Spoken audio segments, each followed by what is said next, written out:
Bienvenidos a la asignatura Múltiples aspectos en la atención a la diversidad humana.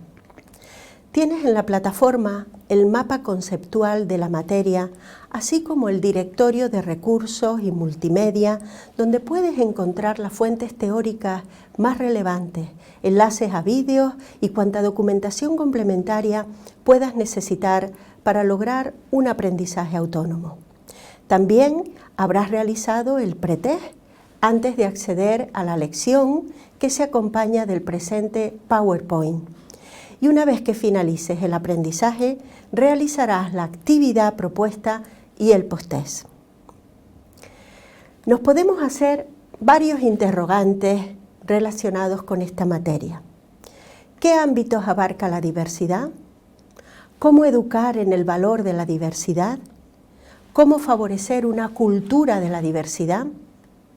Boutros Ghali, exsecretario general de la ONU, ha dicho: para iniciar una relación con otra persona, ante todo hay que ser uno mismo.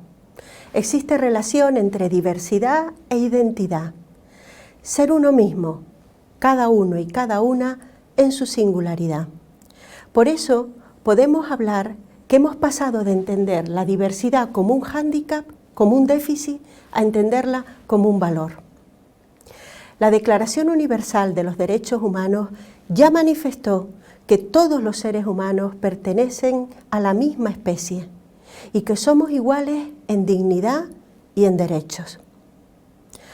Aunque algunos de nosotros nos consideremos normales, seguro que alguna característica o la combinación de algunas de ellas nos hace formar parte de una minoría.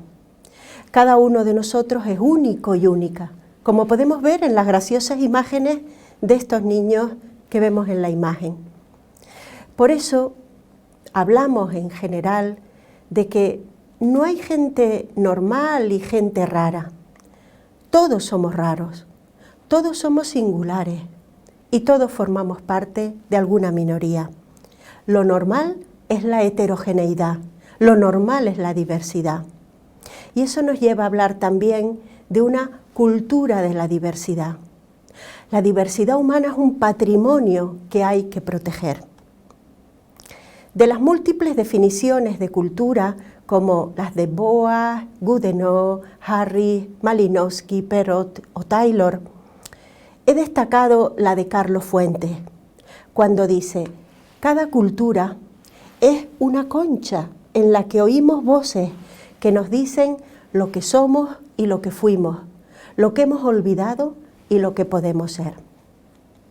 Por eso hablamos de la diversidad como un valor, ya que enlaza con los elementos básicos y primarios del ser humano. Es valor porque supone vida, valor de la vida humana como fuente del resto de valores. Supone libertad. Erich Fromm hablaba de que al ciudadano le da miedo la libertad y la diferencia del otro nos da miedo, nos supone una amenaza. Implica también igualdad, no es contradictorio, igualdad para vivir, diversidad para convivir. Justicia, supone la búsqueda de la justicia para todos, la igualdad de oportunidades, la protección a personas y grupos desfavorecidos. E implica solidaridad. La solidaridad es un valor íntimamente ligado a la diversidad, solidaridad con personas y grupos.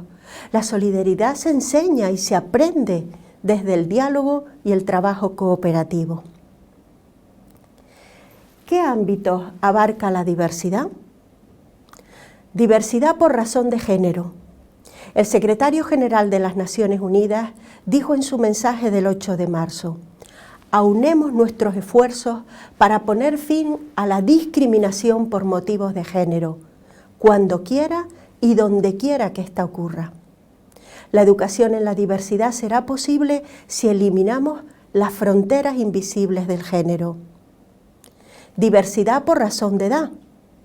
Por una parte, las personas de edad avanzada, todo lo relativo a su salud, familia, derechos, calidad de vida, enfermedad. Y por otra parte, los niños y niñas como objeto preferencial de atención por razón de edad. Mira, cada día mueren más de 40.000 niños solo por malnutrición y enfermedades. Tenemos una gran responsabilidad personal y colectiva tanto respecto a la infancia como de las personas de edad para proporcionarles la mejor calidad de vida posible. Diversidad poblacional y de etnias. La especie humana pertenece toda a una única raza. La diferencia está en poblaciones diferentes y etnias, en virtud de procesos adaptativos distintos. La Europa actual es un verdadero mosaico pluricultural y pluriétnico, nutrida con inmigrantes y etnias con modos diferenciados de vida. Joan Manuel Serrat dice: no sé si me gusta más de ti lo que te diferencia de mí o lo que tenemos en común. Te guste o no, me caes bien por ambas cosas. Lo común me reconforta, lo distinto me estimula. Diversidad de lenguas. Temas fundamentales como son el bilingüismo se abordan en este tipo de diversidad. Rigoberta Menchú, Premio Nobel de la Paz, indicó en Nicaragua: me parece importante que propiciemos espacios de reflexión y análisis acerca de la educación bilingüe intercultural, como un proyecto donde se construya una nueva forma de convivencia, que nadie sorprenda la cultura del otro considerándola superior o inferior. Diversidad de religiones. Toda persona tiene derecho a profesar su religión, individual y colectivamente. Nadie, por razón de su religión, puede ser privado de ninguno de sus derechos fundamentales. Se protege internacionalmente la libertad de culto y las minorías religiosas, y se considera, eso sí, peligroso el desarrollo de sectas y los fundamentalismos, o aquello que vaya en contra de los derechos humanos. Diversidad de orígenes económicos. Esta es la pobreza, la diversidad injusta, porque es la diversidad que surge por injusticia social. El concepto de desarrollo humano hace referencia al proceso mediante el cual se amplían las oportunidades del ser humano y se evita el aplastamiento de culturas y personas. Por tanto, es preciso hablar del desarrollo humano como la tarea más importante a la que se enfrenta el planeta. Es un reto que plantea atender la calidad de vida, especialmente la vida de los más pobres. Diversidad ideológica. Aquí está el problema de los refugiados, las medidas de emergencia, asilo con ellos y con su familia. La diversidad cultural conlleva también la diversidad política. Diversidad por razón de justicia, de aquellos que están confinados por razón de justicia y cuyas vidas han de ser también consideradas y atendidas. Biodiversidad y medio ambiente, preservar el medio ambiente, porque de ello depende nuestra propia supervivencia. La biodiversidad y su relación con el ser humano. No podemos dejarlo de lado. Diversidad por deficiencias o discapacidad o diversidad funcional. En la Conferencia Mundial de Derechos Humanos del año 1993, la llamada Declaración de Viena, se pide a los gobiernos que adopten las leyes necesarias para garantizar el acceso a todos los derechos de las personas con discapacidad. Y fíjate lo que dice: el lugar de las personas con discapacidad está en todas partes. Diversidad por motivaciones, capacidades y ritmos diferentes. No todas las personas tienen las mismas motivaciones, ni poseen idénticas capacidades o con iguales ritmos. Hay diversidad de niveles de desarrollo, de maduración, de aprendizajes previos que es preciso considerar también. En definitiva, todo un conjunto de manifestaciones a la vez condicionantes de los significados que los alumnos construyan o puedan construir y del sentido que puedan dar a su propio aprendizaje. ¿Qué manifestaciones de las indicadas anteriormente podemos encontrar en el ámbito educativo? Lo primero que encontramos es una gran diversidad de centros. No existen dos centros iguales. Algunos tienen una gran tradición de proyectos, de innovación educativa, mientras que en otros no sucede así. Gran diversidad de profesorado, por razones de edad, de experiencias previas, de formación, de actitudes personales, y gran diversidad de familias y de comunidades. Y una enorme diversidad en cuanto al alumnado. ¿Por qué?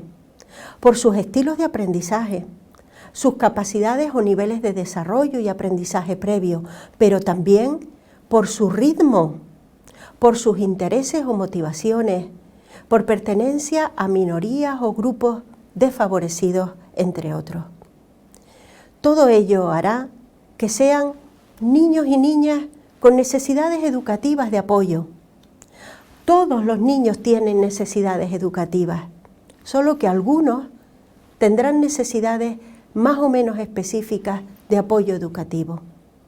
Siempre después de contemplar una respuesta educativa desde los centros, las etapas, los ciclos, el aula, para llegar al niño o la niña en concreto. ¿Cómo educar en el valor de la diversidad? ¿Cómo podemos educar generaciones en y para la diversidad? ¿Cómo favorecer una cultura de la diversidad? En primer lugar, a través de las leyes. Que la legislación favorezca toda diversidad legítima.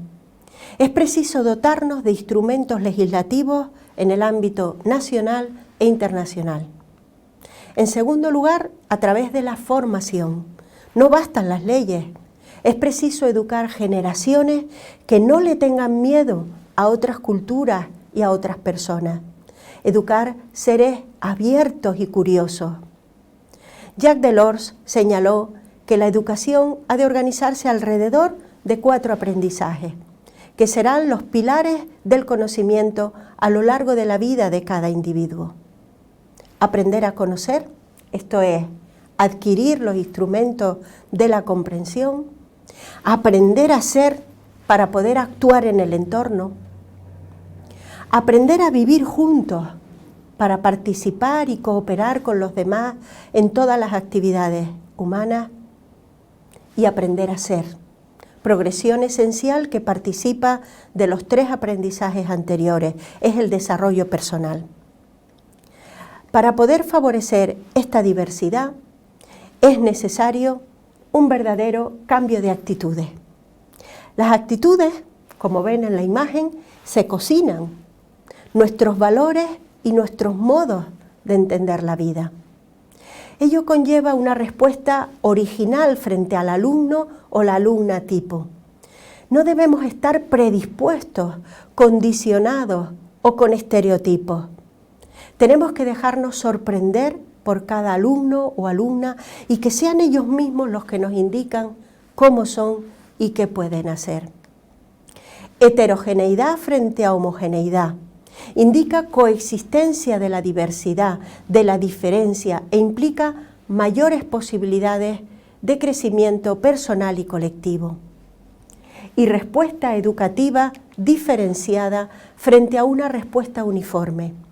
Supone proporcionar respuestas diferenciadas a cada alumno o alumna en función de su singularidad. Mira, hasta los refuerzos son distintos para cada uno. Si quieres premiarlos y dices, como premio iremos a jugar al fútbol. Eso puede ser un premio para algunos, pero para otros es casi un castigo. Conoce a tu alumnado y lo que le refuerza para poder proporcionar respuestas diferenciadas y no respuestas uniformes. Interculturalismo frente al monolitismo y al etnocentrismo cultural. Supone educar en el conocimiento, comprensión y respeto de las diferencias culturales presentes en las aulas y en la sociedad. Coeducación frente a sexismo.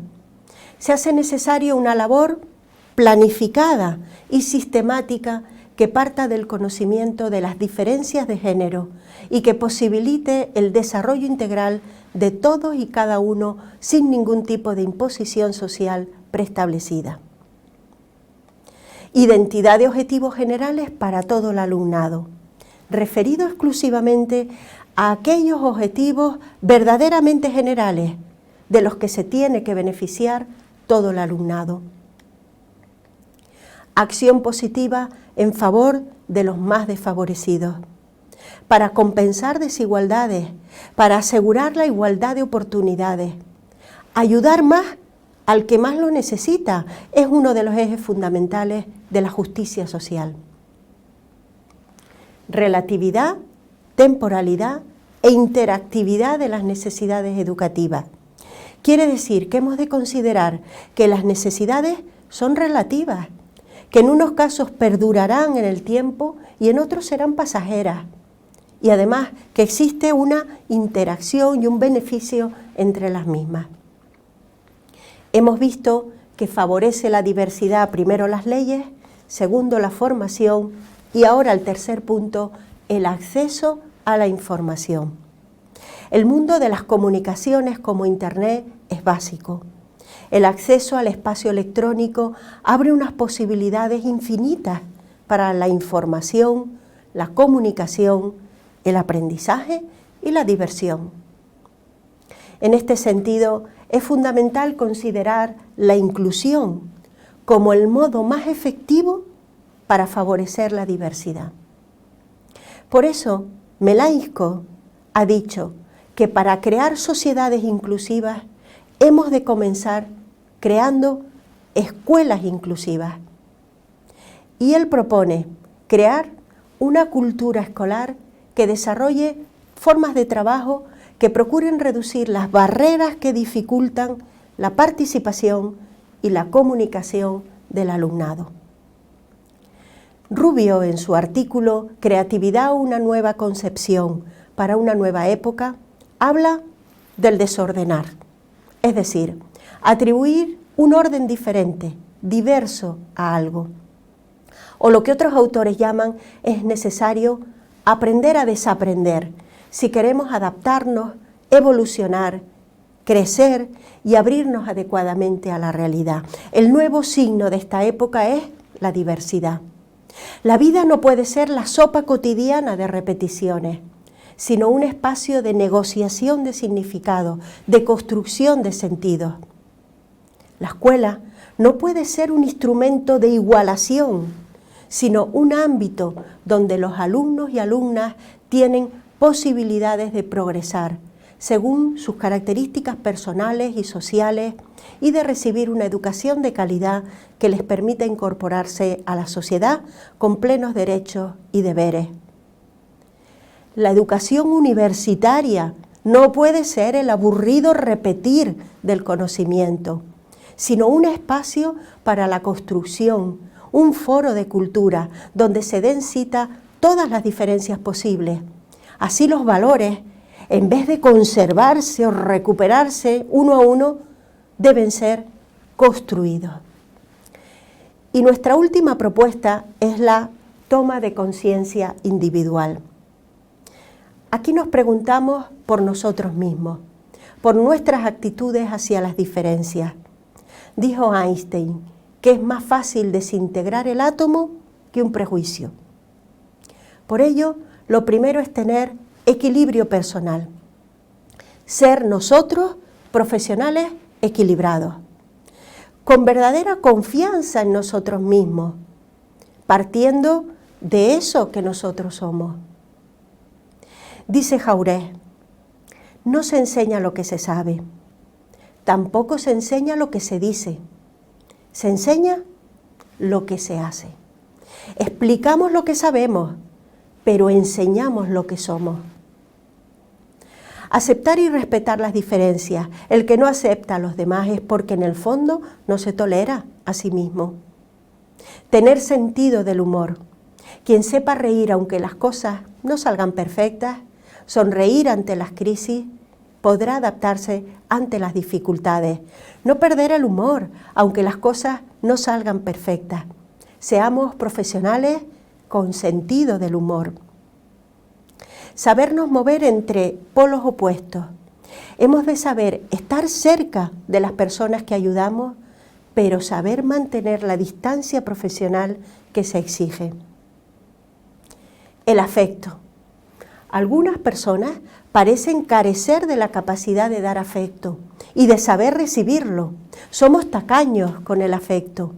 Yo hablaba mucho de esto y me alegró leer a Heidegger, que dice que la ternura es el fenómeno básico estructurador de la personalidad y que numerosos ciudadanos suizos han firmado una petición de referéndum en favor del restablecimiento de la ternura en las relaciones humanas.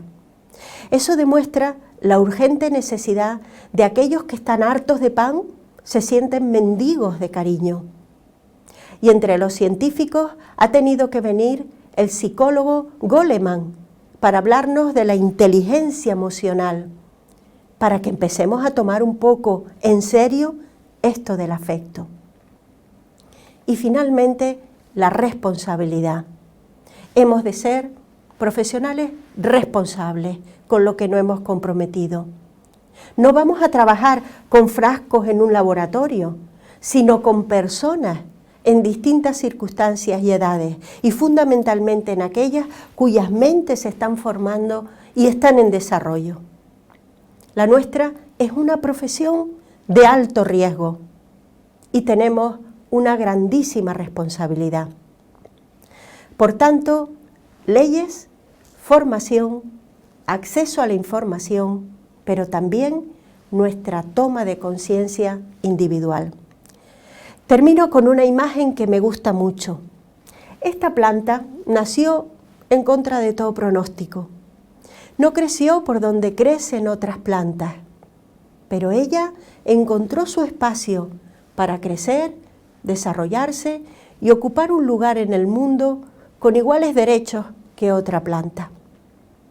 La frase de Paul Claudel va en esa dirección. Lo mejor que cada uno puede aportar al mundo es uno mismo. Muchas gracias.